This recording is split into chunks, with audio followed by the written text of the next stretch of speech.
Alhamdulillah nahmaduhu wa nasta'inuhu wa nastaghfiruhu wa nu'minu bihi wa natawakkalu alayh. Wa na'udzu billahi min shururi anfusina wa min sayyiati a'malina. May yahdihillahu fala mudilla lahu wa may yudlilhu fala hadiya lahu. Asyhadu an la ilaha illallah wa asyhadu anna Muhammadan abduhu wa rasuluh. Sallallahu alaihi wasallam tabaraka wa sallama tasliman kasiran kasira amma ba'd. Bismillahirrahmanirrahim.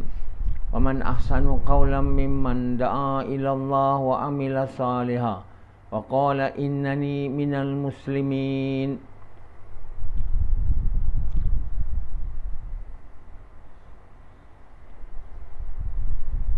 Bapak-bapak, ibu-ibu sekalian, Allah Subhanahu Wa Taala Tuhan yang Maha Karim dan Rahim, Maha Pemurah, Maha Penyayang, Maha Pengampun. Jadi Allah Subhanahu Wa Taala Tuhan yang Maha Mengasihani, Maha Penyayang. Dengan lain perkataan, sayang Allah itu sayang yang tidak ada batas, kasihnya yang tidak ada batas. Maha dia suka mengampun yang tidak ada batas. Jadi Allah selalu bagi tahu, wahai hamba-Ku, kalau kamu sudah berdosa dengan aku, jangan kamu rasa sedih dan putus asa. Sesungguhnya aku sangat mengampuni, Maha mengampuni. Sesungguhnya aku akan mengampuni kamu, dengan syaratlah kamu mau minta ampun. Allah memang Maha Pengampun, tapi kita sedia tak minta ampun, dan minta ampun dengan bersungguh-sungguh, dengan niat nak sukakan dia. Itu tentulah Allah ampun dosa macam mana besar pun. Hanya dosa syirik dia tak ampun. Dosa lain kan? Tapi tentulah ada cara minta ampun tu, baru dia diampunkan. Jadi kita kena minta ampun dengan bersungguh. Kan? Dulu kita berzina, kita langgar perintah Allah, tak salat bertahun-tahun, waktu muda kita tak ingat Allah waktu tu. Kan? Kita ingat muda kita selamanya, dan kita ingat kehidupan itulah, kehidupan dunia inilah kehidupan, tak ada kehidupan lagi. Jadi kita berbuat mengikut apa kita suka waktu tu. Sekarang kita dah tua, kan? Jalan pun dah tak betul. Semuanya dah tak ada lagi, keinginan dah berkurang. Kita duduk macam apa, tak ada siapa nak melayan kita lah. Waktu tu baru kita merasai bahawa kehidupan ni tak lama lagi, sebab dah sakit, dah diberi bagai-bagai penyakit, kan? Masa tak ada penyakit dulu, ingat mudaku selamanya. Tiba-tiba sakit itu, sakit ini, dah mulailah hidup. Allah buat sakit-sakit macam tu supaya kita memahami lah, kehidupan dunia ni bukan selamanya, kan? Bukan selamanya. Ada masa kita akan tengok. Lebih-lebih lagi bila kita tengok mak kita mati, bapak kita mati, baru tersentak kita, aku pun akan mati. Dah. Bila manusia ni ingat mati, dia mula merasai yang dia akan tinggalkan segala yang rosak, yang yang buruk yang dia buat ni. Semua kelazatan dia macam Fendi kan, yang dia buat. Sekarang kalau belum sakit tu belum rasa lagi dah sakit. Jumpa sana tak boleh, jumpa sini tak boleh, tak ada doktor. Makan pil ke tapi sakit lah. Jadi baru tahu bahawa masa muda tu tak selamanya. Mati akan datang. Bila mati boleh datang, masa tu sakit. Jadi sepatutnya, namun ada juga orang yang tak mau minta ampun kepada Allah. Tujuan Allah bagi sakit tu untuk ingatkan kita sebelum kita mati lah, bagi sakit. Satu, untuk ampun dosa kita, kalau kita reda lah dengan sakit yang diberi tu. Kalau kita marah-marah Allah pula, mana Allah nak ampunkan. Jadi kita kena reda dan kita kena insaf. Mati akan datang, segala yang ada akan hilang. Yang kita nampak sekarang dah tak nampak dah. Bila kita mati je, yang semua tu tak nampak dah. Yang nampak sekarang ni akhirat. Yang nampak apa? Malaikat maut. Itu dah dekat nak mati dah. Semua yang keliling kita nampak. Nampak malaikat maut. Kalau malaikat maut tu dengan senyum je mengambil nyawa orang tu pun tak takut lah. Allah bagi tahu waktu mati orang yang bertakwa, matinya baik. Malaikat datang, jangan takut, jangan duka cita, jangan takut dengan apa yang akan datang ni, dan jangan duka cita atas apa yang kamu akan tinggalkan. Sungguhnya kamu ada berita gembira, kamu akan masuk syurga.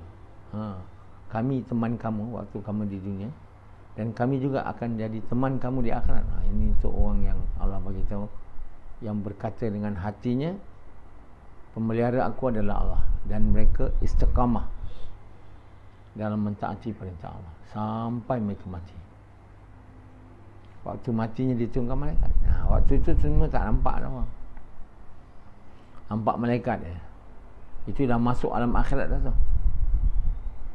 Keliling menangis ke apa, tak dengar. Begitu juga kalau orang tu orang yang jahat, muka malaikat tu tak gerun, menakutkan. Dia punya muka pun orang tengok muka yang macam orang takut. Yang tadi muka senyum, yang satu lagi muka takut. Sebab dah masuk alam akhirat dah tu. Kan? Sekarang kita tak masuk alam akhirat lagi, alam dunia. Orang sebut-sebut pun kita macam tak percaya.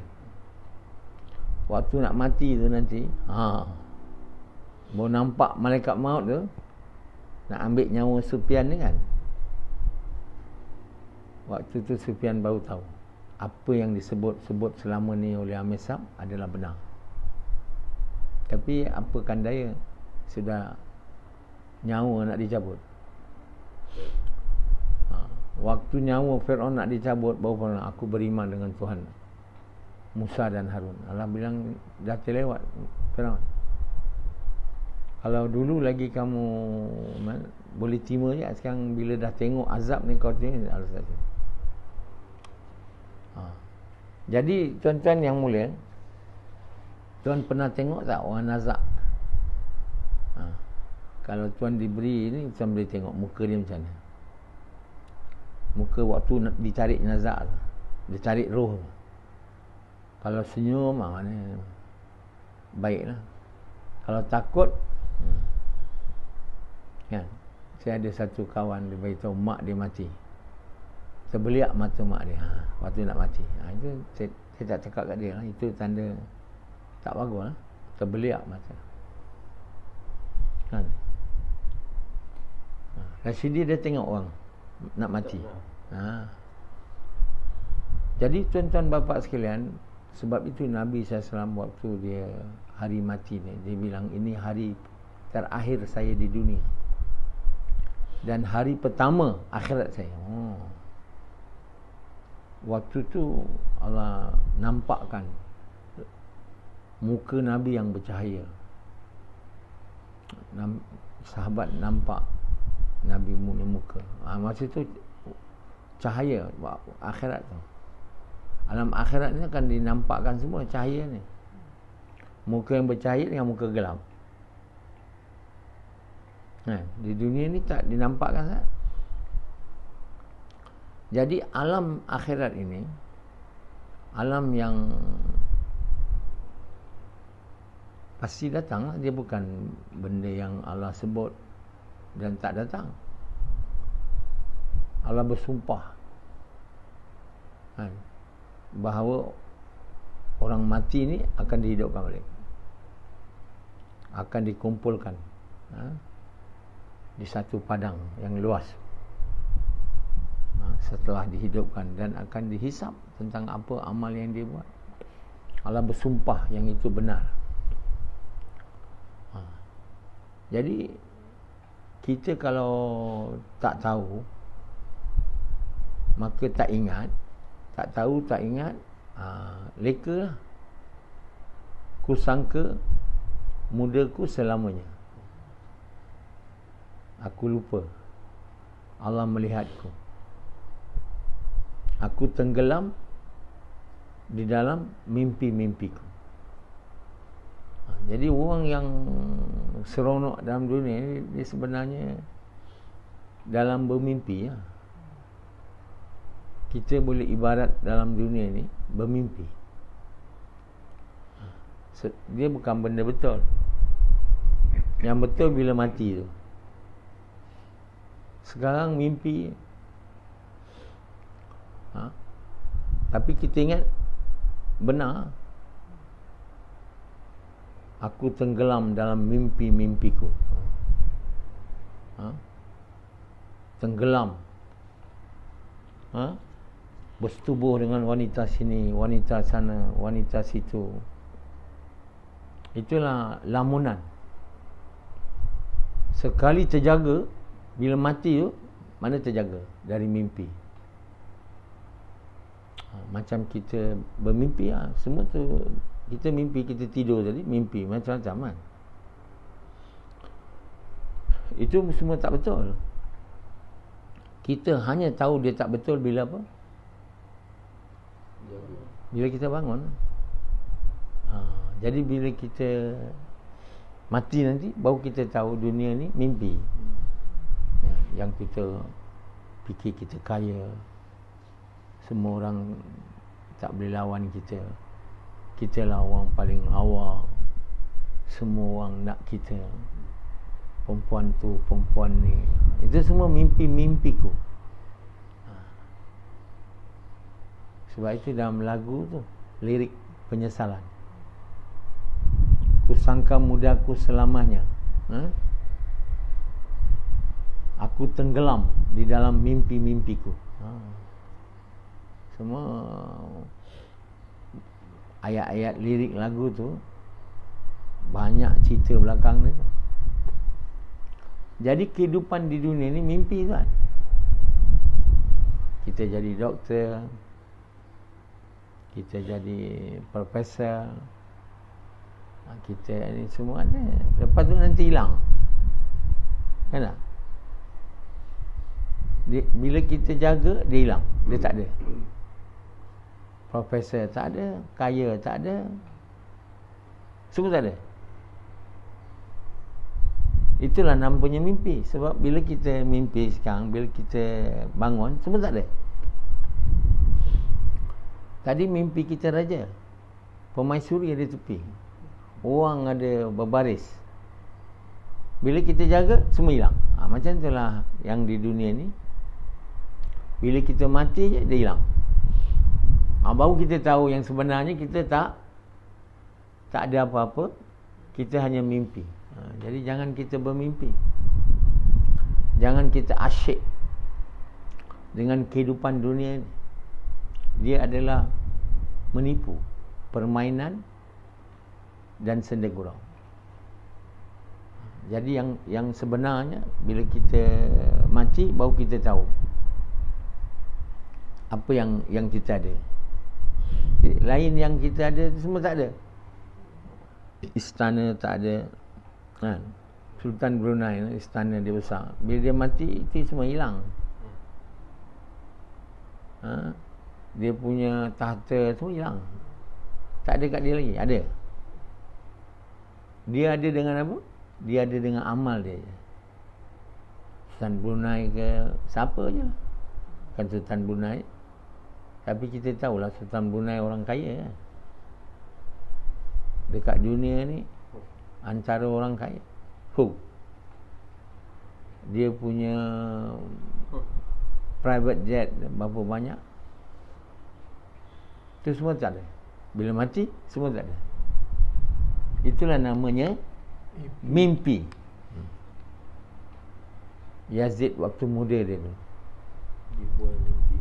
dia tak ingat Allah. Sekarang pun mimpi juga. Jadi kita kat dunia ni jangan dibuai dengan mimpi-mimpi ni. Jangan kita sangka kita kaya, bergaya selamanya. Sebelum mati lagi dah hilang. Sebelum mati lagi kita dah tak ada benda tu dah. Dah sakit, dah mula tak ada lagi dah. Dah tak boleh guna lagi apa yang ada. Bila mati terus tak ada. Yang ada sebenarnya. Yang itu yang Nabi bilang. Nabi bilang kalau kamu punya harta ni, kamu mati je dia tinggal kamu. Hilang. Kawan, teman, isteri, anak ikut mungkin sampai kubur. Masuk tak nak? Masuk. Yang masuk bersama kamu itulah yang kamu bawa, yang sebenarnya yang kamu ada atau tak ada. Amal baik maknanya berfaedah lah, atau amal buruk. Jadi amal baiklah yang mengawal kamu dari azab kubur. Nak. Dan amal buruk kamulah yang bertukar jadi api bara yang akan membakar kamu. Amal buruk. Rashidi dia mati aja, motor dia yang besar tu hilang. Tak dengan dia dah. Tak tahu pen dia ambil, tapi tentulah waris dia ambil. Motor dia yang baru beli tu kan, dia dulu cakap dia motor pun tak ada. Dululah. Rupanya motor abang dia ambil. Sekarang ni dia dah ada motor baru, dia tak nak pulang balik motor abang dia. Dah jadi motor dia. Dua-dua tu hilang bila dia mati. Dan dengan motor tu dia jatuh dah mati. Bukan saja motor tu hilang, motor tu jadi asbab dia mati.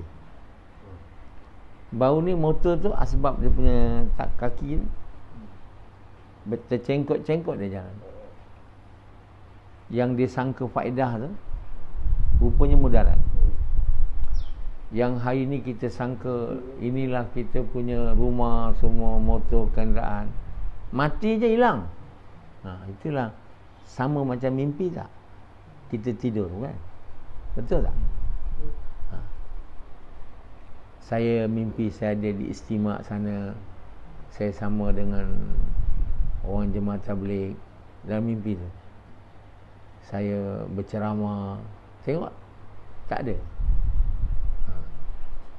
Semua itu mimpi. Kita hanya tahu mimpi bila mati. Bahawa kehidupan dunia ni mimpi. Yang itu yang susah tu. Kita ingat dia benar. Sekarang ni ingat saya benar. Benar saya ni profesor. Macam Samad, dia tak puas hati dengan Profesor Madya. Tanya, apa kau mau jadi profesor?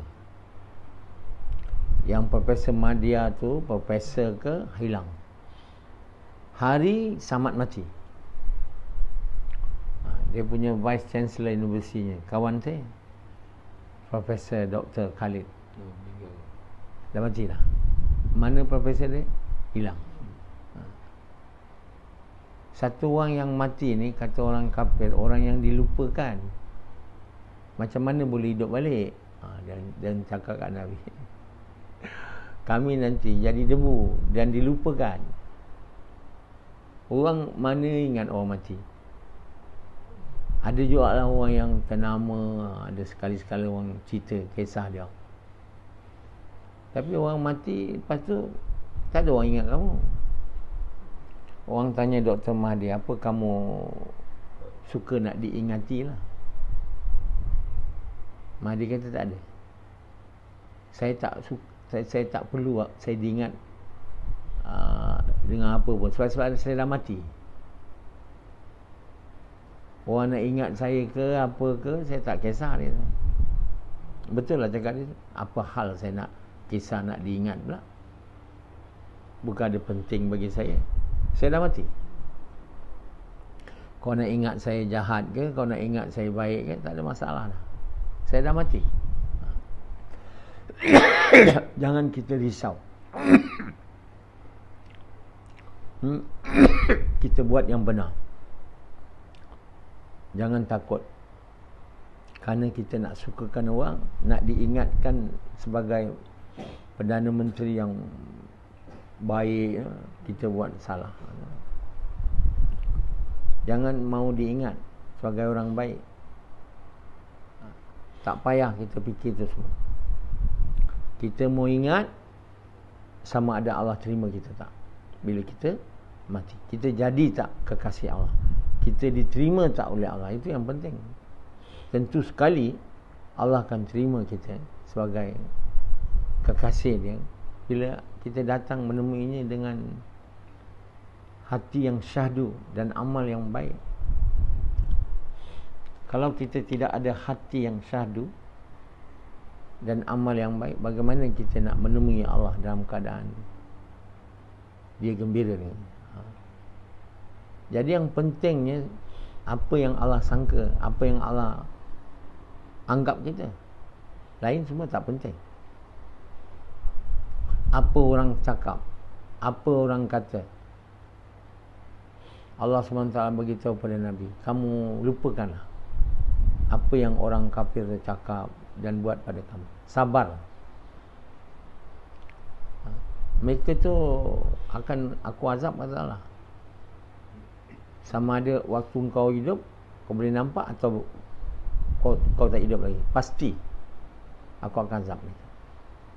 Jadi kamu jangan fikir sangat dengan apa yang mereka cakap tentang kamu. Allah tak suruh kita risau tentang apa orang cakap. Makin kita terkenal, macam saya ni lah, bila sekarang tak berapa terkenal, makin terkenal, makin banyak orang cakap.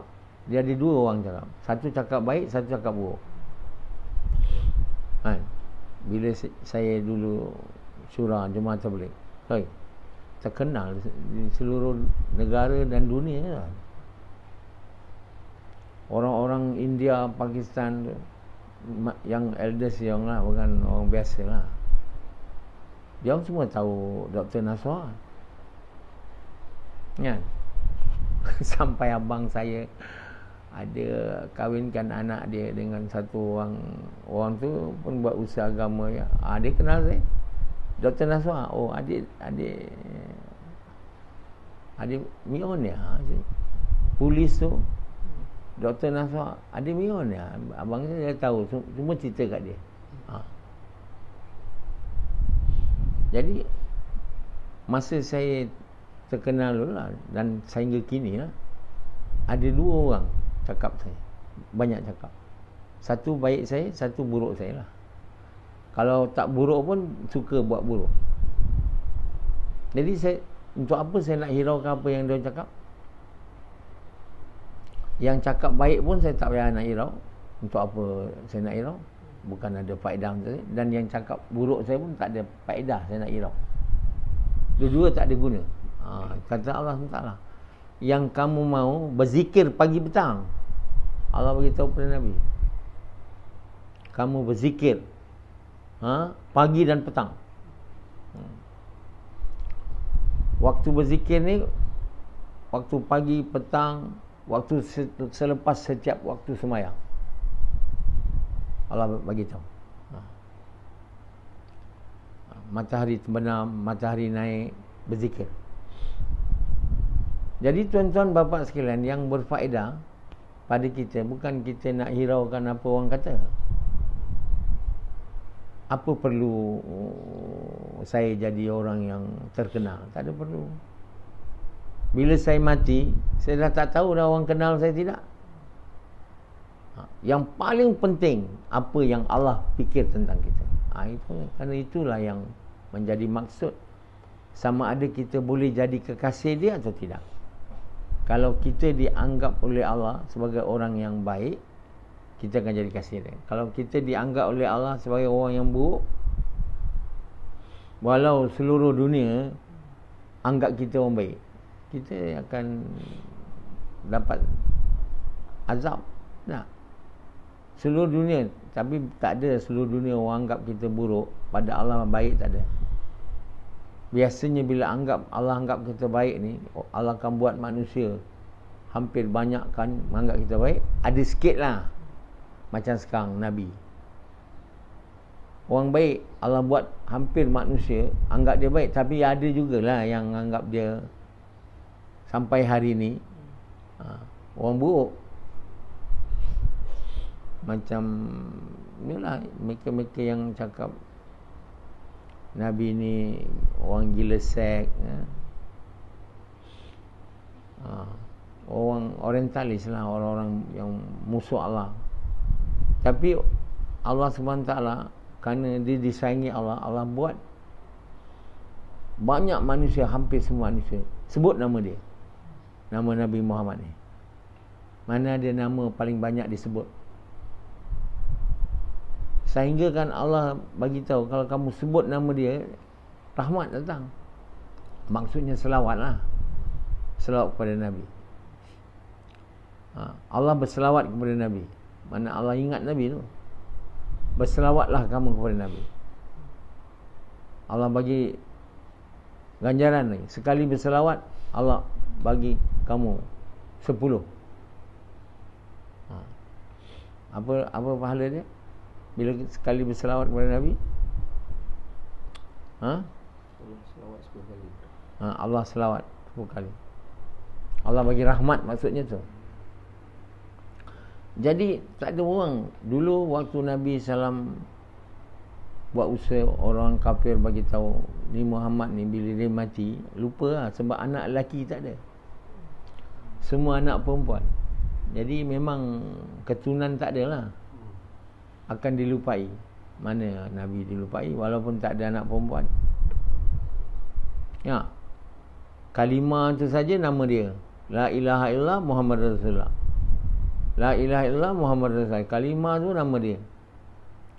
Dalam semayang tu banyak nama dia.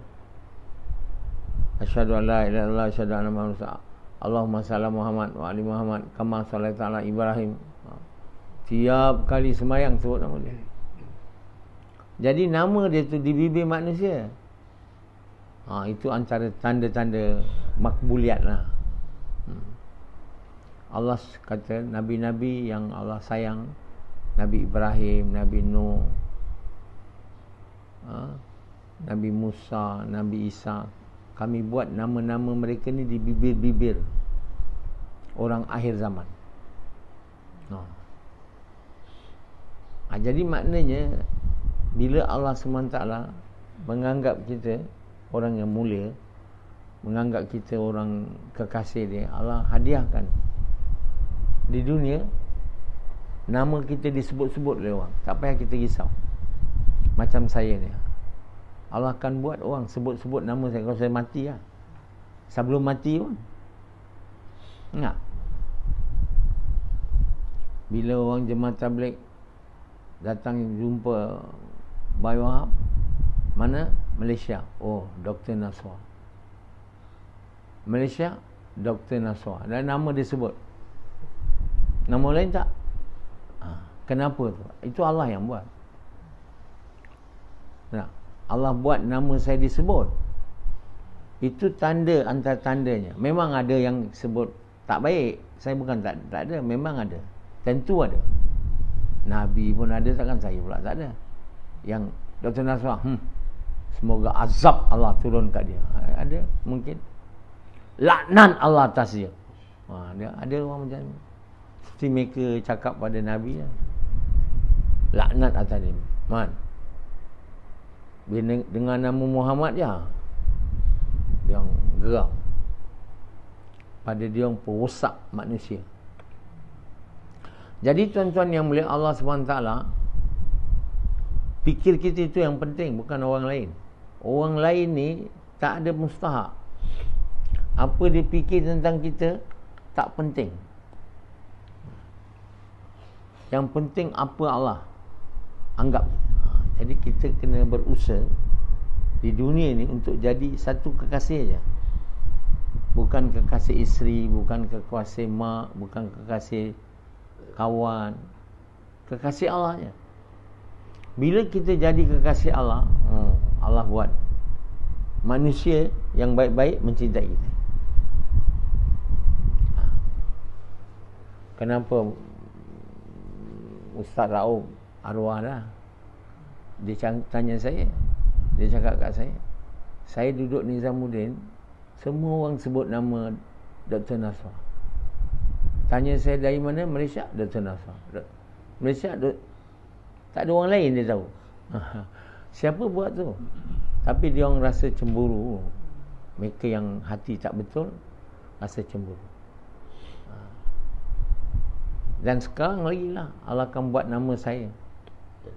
Quran tu saja, dengan Allah izin saya boleh tafsir tu. Untuk apa Allah izin saya? Supaya nama saya disebut-sebut lah.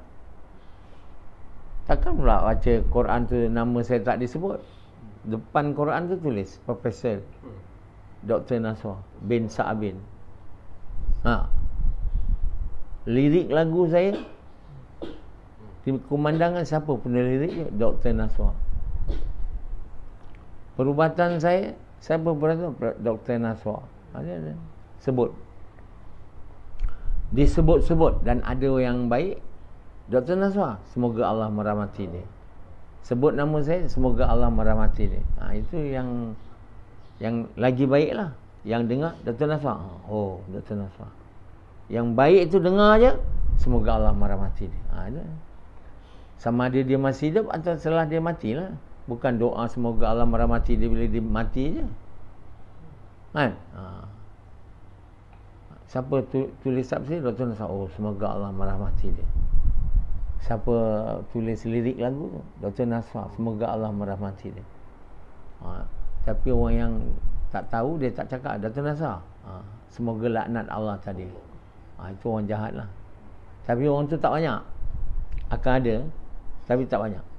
Itu memang musuh Allah betul. Dan musuh saya, dan musuh semua orang beriman. Takkan pula bila disebut nama Muhammad kat Abu Jahal, Abu Jahal kata semoga rahmat atas dia pula. Abu Jahal, Muhammad, mati dia.